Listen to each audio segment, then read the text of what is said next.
So I'm Dave Hammer. I'm the executive director of the ICA Group, and I'm really thrilled to be here with Tasha Cooper and Karen Culp, two real rock stars in the home care world.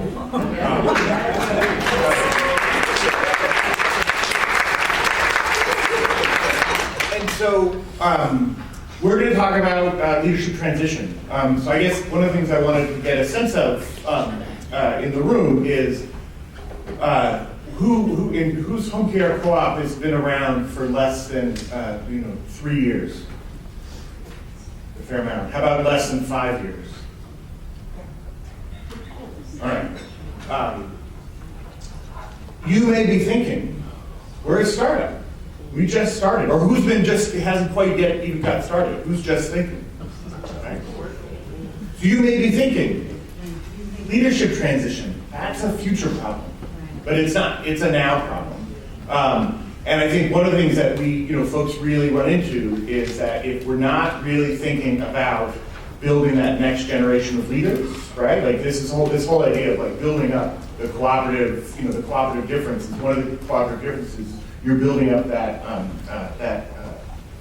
sort of next generation of leaders at all times, and you really have to think about it in a really thoughtful way. And I think one of the really big challenges is, if you don't have a good leadership transition, that is a point at which a co-op or any business can fail, right? And those are the most, in a lot of ways, like some of the most dangerous and risky parts of a co-op's existence. And so HCA has gone through how many transitions? Four. So 4 transitions, and we're really lucky in that we have Karen, who was the CEO and has just left, and Tasha, who's the new CEO. And they're going to hear a little bit about that process that they went through, and hear a little bit about where sort of the experience from Tasha's perspective about what it was like coming into that, and then Karen's perspective about what is it like to get ready to lead. But I guess we wanted to just sort of start off really asking, really what was, to sort of describe the process of what that sort of leadership transition was. Hi, everybody. There is life after home care. If you've got a good partner, like Tasha. So I'll talk a little bit about the process. I was at Home Care Associates for 16 years. I followed somebody who was there for probably about 3 or 4 years.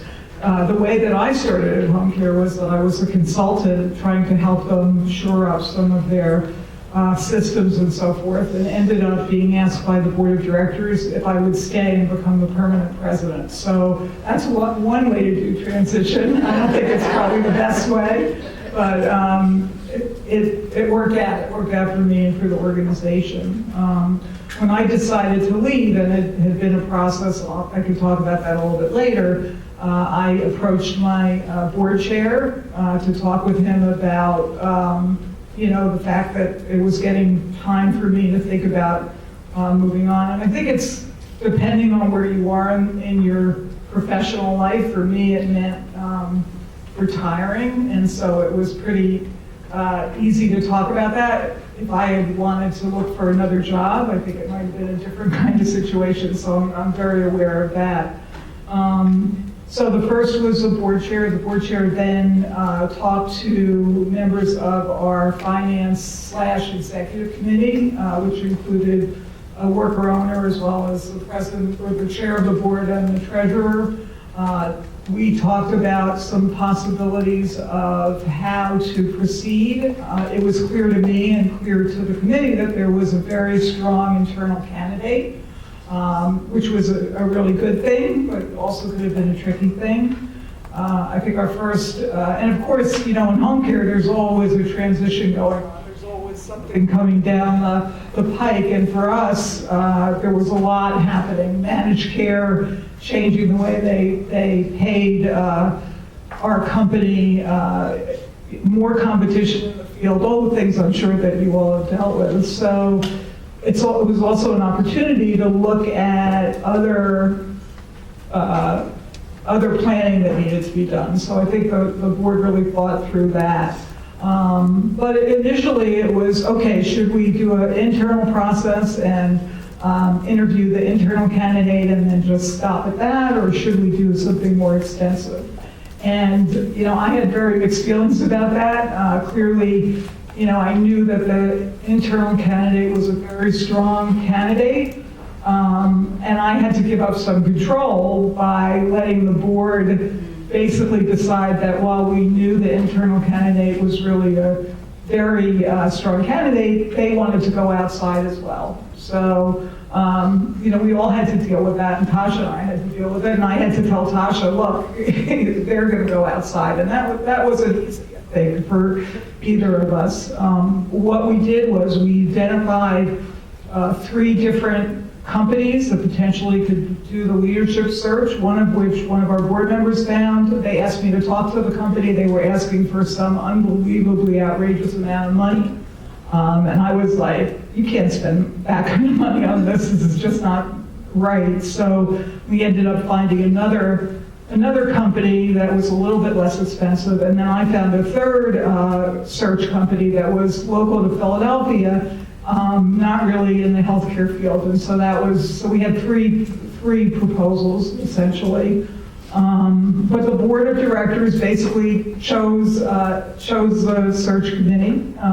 They asked me for some input in terms of what the job description was and where the company was and that kind of thing, but they did not include me on the search committee, and I can talk about how that hurt my feelings. But it made perfect sense looking back on it. So we found a search committee, and the whole process took probably about 9 to almost a year, 9 months to a year. The first months were basically figuring out what the job description was, who to reach out to in terms of finding applicants, doing that work of finding the applicants. They identified about 100 applicants that they thought were potentially possibilities. Of those 100 applicants, there were probably 10 that they looked at more closely. Again, the committee included worker owners as well as staff. They decided who to choose for the process. Again, it's a tricky process because you want to make sure that there's confidentiality in the process, especially when there's an internal candidate. People have to be very discreet about what's going on. And of course, the poor internal candidate is sitting there kind of seeing people come into the office. And so not an easy thing. But so they took about 6 months to basically find probably about 100 candidates. They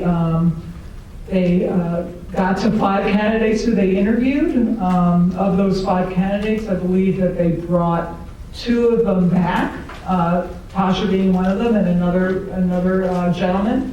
They asked those candidates to actually answer a series of questions about the future of the home care cooperative, how they would approach the problems, what they thought the problems were. I think those were the major. They asked each of those candidates to present to the committee, and then they chose the finalists. And I am so happy that it was Tasha. But it was a long and thoughtful process, and something that I think was critical. Looking back at it, I'm really glad they did it that way, and I think Tasha was glad too, but it certainly was not an easy time for either, especially for Tasha, but for me either, to kind of see how they were choosing somebody. So I don't know if you want to talk more about it. I guess I can talk from my perspective. So it was awkward. It was an extremely awkward time at Home Care Associates. So from my perspective, I was chief operating officer coming into this process, and I'd been in that role for probably years. Had very close relationships with the members, the associates, as well as the staff. And, Nora, I was the one who was responsible for bringing everyone together, and I led all the committees and was responsible for communication and participation. So for me, the idea of taking on the role as president was, well, before that, let me say, the idea of Karen leaving was scary. It was really scary. I mean, we had grown very close and worked together very well, and we were in a very serious transition in the industry where the MCOs were coming in, and we really didn't have a sense of what was going to happen as a result. So there was fear around the industry changing, and then I knew that Karen struggled with the right time, and we quickly realized that there probably wasn't going to be a right time because there's always some change. So when she decided that she was going to retire, we had many conversations about it and thoughts about what we thought should happen. And so when the board decided, and honestly, I had some conflict about moving out of my current role because I was very happy into a different role. And there was some, I guess I was naive in a way in that I thought I knew a lot. And I thought, based on my relationship with Karen, that it would be an easy transition, and it wasn't.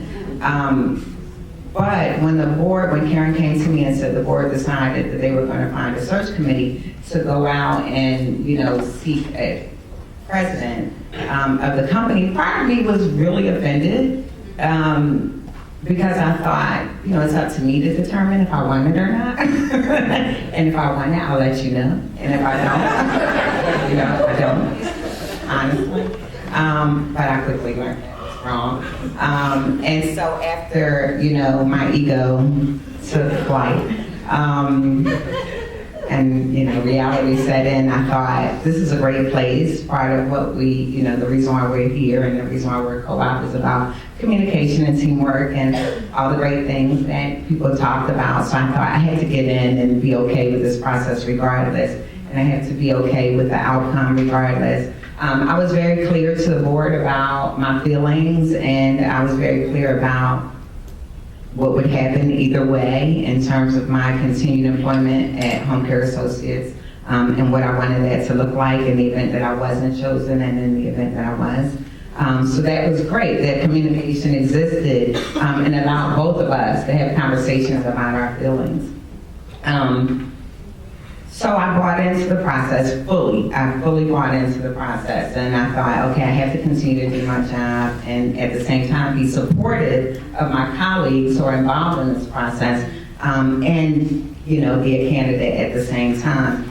When Karen said to me, this is what's going to happen, someone else from the board came to me and said specifically, one of the concerns that we had was if it's you, who's going to replace you? And I thought, how dare you? This is crazy. We'll find someone who can replace me. And now that I'm in the role, that continues to be a struggle. So that's not ego, that's real. And it does. And so once I bought into the process and got over myself, and again, it was lengthy, and there were other candidates, very good candidates. It really caused me to take it a bit more seriously and really think about the future of the company and how I would participate as a leader and what I could contribute in the way that was different. And so in the end, fast forward, when I was offered the position, I was extremely grateful for the process because I could have maybe stepped in and people might have thought, well, that was the natural progression for her and that's what should have happened. But going through this process, and Yvette is here and she's on our board, and being able to strategize about my thoughts and plans for the future really was confirming for me that, yeah, I can do this and I do deserve the job, and I can participate in a way that's good for the culture and good for the business. But it wasn't obvious to me in the beginning. That really was not how I was thinking. But it then was the beginning of the shift from Chief Operating Officer to CEO, and it caused me to ask questions of Karen while she was still there in a way that was different, and think about things in a way that was different. So in the end, I was really grateful for the process, and things that were said that I found offensive in the beginning made total sense. And when I look back, I would not have had it any other way. I think it has helped me in the community and definitely with our members, so. So one of the things that sort of brings up to me is this idea of, like, it's really hard, but it's really important to trust the process, right? And that, like, that is a real challenge, and I think that's one of the things that came up. In prepping for this, one of the things you both brought up that I thought was really interesting, I wish you could talk a little bit more about it, in that is that, what was the role of the sort of the trust? Like, to me, one of the things that was really exciting was, like, in talking about leadership transition, both brought up this idea of, like, well, the coaching approaches, supervision, the peer mentoring, all the work that we had done, like, led to that. So you just talk about, like, how that pre-work, how that trust had, like, built, some of that. So definitely, Nora, I'm pulling you in because we're following it.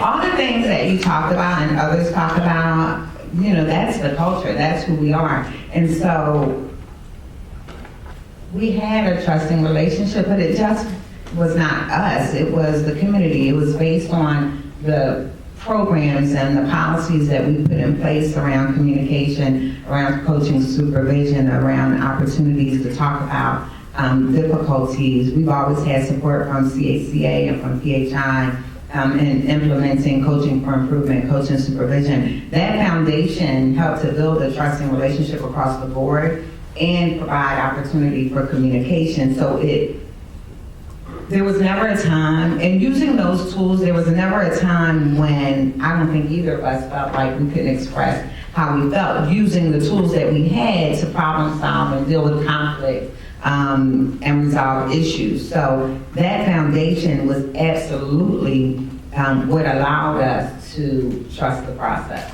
Right, and I would say the other thing is that because we have a shorthand language that we've developed over the years at HCA, Tasha might be upset, and I could say, Tasha, it's time to use your pullback skills. There's not a long explanation. And you knew, I knew, and she with me also, because, and I used my own pullback skills because I wasn't really happy about the board deciding that they didn't want to include me in the process. So I had lots of feelings about that as well. And I said to myself, wait a minute, pull back. I talked to other people who've been through leading, and they said, no, you don't want to be there. You don't want to be part of that. Trust me. So being able to reach out to people who have been through it and understanding that this was a good thing. And with the board, our board, which basically I think trusted me without a lot of oversight to run the organization, Tasha and I to run the organization, and suddenly say, wait a minute, we want to have a role in this. I was like, just like Tasha, from my point of view, is like, you what? You've let me make most decisions over the last 16 years. Now you want to make a decision? So I got over that quickly, but it was definitely an ego thing for me as well. And the other thing I would say is Tasha and I we worked together for 16 years. We had many, many discussions about the future of the organization, about her future in the organization, about what was coming, what we had to plan for. So just having that history of being able to talk about it, and probably for me, I probably started to talk to you 5 years ago about what you wanted to do in the organization, and was this something that you wanted to do, and how could you get there with my help? What were things that you felt like you needed in order to take the next step? Yeah. And that is the coaching model. I mean, what was happening was coaching. I mean, that happens across the board, and we're all, from the president to new employees, go through the coaching supervision for improvement policies. So there are always learning plans in place. So even I think before you decided formally that this is going to be the case, there was development that was occurring as a result of the programs that were in place. Right, and that's not just on this level, it's on throughout the organization. And Tasha and I would always talk about, who do you think can emerge? Because there are several levels of leadership that you need. Who can emerge? I mean, one of the things we talked about is who could be in Tasha's role, which I consider one of the hardest roles. I mean, the CEO, in a way, is an easy role to fill compared to the chief operating officer, because that person has so many responsibilities. And for me, it was such a key to my success to have somebody who was so different for me and so in touch with things that, I didn't have to worry about, which was great. So I think that's, yeah. Well, so that's, I think, a good pivot to Tasha talk about a little bit about like some of those challenges of like your process, like taking on this new role, and what was the sort of the all gaps that you fill. Yeah. So fortunately, let me start with saying the relationships that we built, both Karen and I, with staff were really trusting, and we utilized all the tools that we learned to maintain positive relationships. So staff really trusted me when I stepped into the role, which I really appreciated. They trusted that I could effectively implement the plans that the board and staff laid out, and we could really get to the goals that were set. So that was an advantage, already working there and having established trusting relationships versus coming in new and having to do that in the beginning. In my role, although I wore lots of hats, as Karen described, the COO, the great thing about it was that I touched everyone all the time. So I knew strengths, and I knew where development needed to occur on every level, or how it was occurring, I should say, on every level, myself included. So going into it, having established trusting relationships was great. And I thought, again, that I knew most of what I needed to know to step into the role, and quickly found out that was not the case. As we transitioned into MCOs and dealing with contracts and renegotiating contracts and compliance issues, they were all challenges for me. I was the people person, so taking on these projects or responsibilities where I would be alone or on my own, and of course with input from others, but ultimately the responsibility was mine to make sure certain things happened, was a leap for me that I didn't expect to have to take immediately, and it was not perfect in the beginning. There was a lot of learning, a lot of calling on Karen, a lot of calling on others to find support in that area, all while there was no me. And so we quickly went out to find someone, and I can tell you there's still no one. We hired someone and it didn't work out. And so we're still, seeking, we're still looking for someone to fill that role. So I've had to ask staff that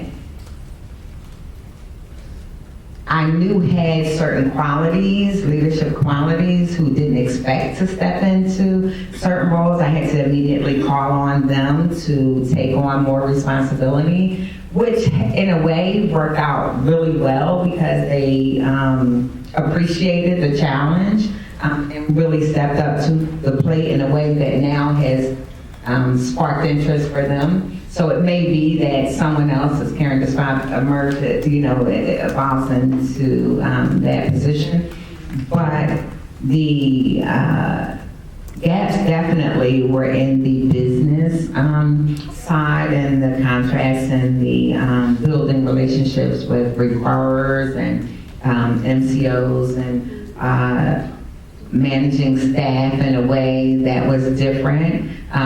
Before, when there was an issue, I would resolve it to the best of my ability while working together and communicating, but oftentimes I would have to go to Karen and she wasn't there. So, I didn't have that person. So, in the past when there was an issue and I do my best and then I say, okay, well, let's go and get Karen and figure this out, I was oftentimes the one. Now I'm the one who has to say, this just happened the other day where I had the HR person, we had to make some changes in our healthcare, and she didn't like it in the way that we provide healthcare insurance, and she didn't like it, and ultimately, I had to make that decision, and she was at the end using the same tools, trusted that, trust me, but at the same time express her, dissatisfaction with how it was going. So in the past, I might have said, okay, well, go talk to Karen. So, you don't like it, go talk to Karen.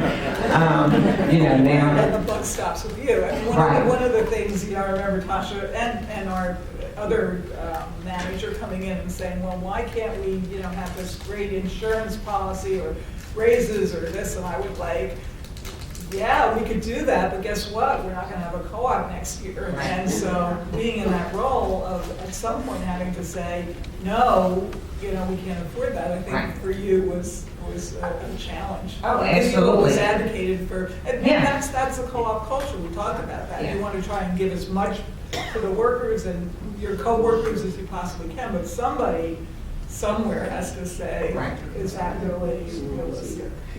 Right, so I had to learn, while being transparent, I quickly learned that it doesn't mean people are always going to be happy. And so although there are tools in place to communicate and, you know, that it doesn't mean people are always going to be happy. And I like happy. But people aren't always going to be happy. So that has been a challenge for me, definitely. Learning how to balance, you know, people's issues with decisions that I make while supporting and, you know, encouraging communication in times that are difficult. So, yeah, so those have been the challenges. They continue to be a challenge. I'm still working on some of those things, but fortunately we have tools in place to help us do that. But every, you know, day I'm learning, and every day there's a new challenge. So stepping into that role, accepting responsibility fully for certain decisions and understanding how it changed the relationship, and still, you know, working to keep trust and have people really feel like I'm keeping things on track based on the goals that were set forth, for me has been very difficult.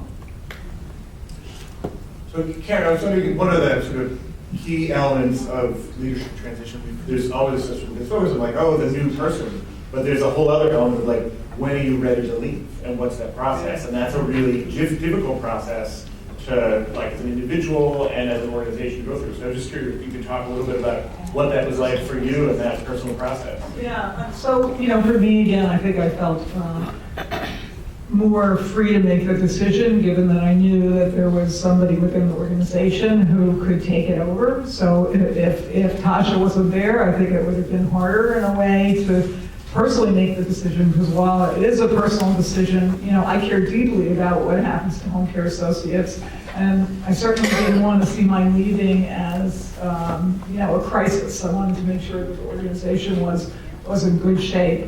So that was my first criteria. I had to sort of feel like we were doing well, you know, the company was making money, and initially when I made the decision, we were in good financial shape. I also thought about what was happening in the industry and knew that this MCO, managed care change was coming. So initially when I thought about the decision, I thought, I will get us through that transition, and when that is done, that's a good time for me to leave, because the last thing I want to do is leave Tasha or anybody else with that. Unfortunately, you know, the state did not really understand my timeline, and they kept on putting that off. And at some point I had to say, you know, this could take another 2 years before they do it, and I personally willing to do that. So I finally decided, and Tasha and I talked a lot about it, that look, you know, it's going to be June of 2017. And, you know, again, I said it was a year-long process. You know, it was very personal. You know, I was still young enough so that I could travel and enjoy my life, and that's what I wanted to do. I didn't want to get to a point in my own life where, you know, I was so old and, you know, that I couldn't do what I wanted to do. So that was important. It's also, I realized, you know, this work is really hard, and, you know, after doing it for 16 years, it's like, how much more can we, you know, do it? So when I felt, you know, when somebody came into my office and I was like, I want to kill them, that was, as opposed to, let me try and understand, that was That was a good indication, you know, I mean, again.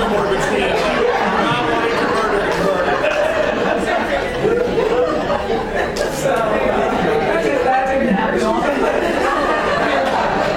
But you guys know what home care is like, right? You know, the things that people do where, you know, at some point you're like, really? Did you really get it? Anyway, so, when you get to the point where, right. But, you know, and for me also, I've worked, you know, since I've been 22 years old without a break, you know. I've always, my work has been very important to me. It's identified me, you know, it's made, anyway, so I can tell you that it's great to be retired. I'm still doing a little bit of work. And it doesn't have to define your life. And I think when you feel like, look, I don't have the patience for this anymore, that's the time to think about either doing something else or leaving. So in that process of sort of making that decision internally, and obviously it wasn't like, oh, it's not going to happen. It's going to happen at some point. Like it was very clear. But when you sort of made the actual decision, like what was the time frame from like making the decision to going through it, and who did you bring into that process? Well, it was, you know, it was a year, and also there were some circumstances that were happening. The president or the chair of my board was probably going to leave. He had retired from CHCA, so, and then also the president of PHI had left a couple of years ago. So they were a little bit older than me, but we were all kind of in the same cohort. So it made me think, well, you know, they're leaving, and so what does that mean? My people who I relied on weren't going to be there anymore, and so that was part of it. And then it was, you know, kind of, okay, can I afford to do this? You know, looking at what I had saved and so forth, this was going to be a good time. So I think, and then talking to Tasha probably, and a couple of other people at HCA. So we've got some more time, but I want to make sure we have time for questions from the audience. I've got more questions. One thing I want to say about transition is that while we had almost 12 months of transition, that once Tasha got appointed as the CEO, I didn't hang around a lot. In fact, I let her decide how to manage that, and I said, you tell me what you need from me in terms of being here. It was going to be through June, but I actually left in May, I think. And I was like, that's fine. You know, if you need me, I'm here. If you don't, that's fine too. And so, you know, and then we had, you know, you called me occasionally, but pretty much you were, and Tasha knows she can almost call me. I'm not far away, but it's not like, you know, it was like a 3 or 4 month transition. We didn't need that, you know. We basically knew what we were, and we were very systematic about what we needed to go over. Yeah. We started 6 months prior to just making a list. So I made a list of all the things I had questions and concerns about, all the things I didn't really fully understand, and Karen made a list of all the things that she thought was the gap between COO and CEO, and we just checked them. And so for the last 6 months, we just went down the list and checked them off. And we even thought about, we considered there being a period of a few months where we were there together. But based on experiences elsewhere, we decided that intentionally was not a good idea. That when that new person comes in, we really need to let them just kind of do what they need to do and learn on their own and then rely on.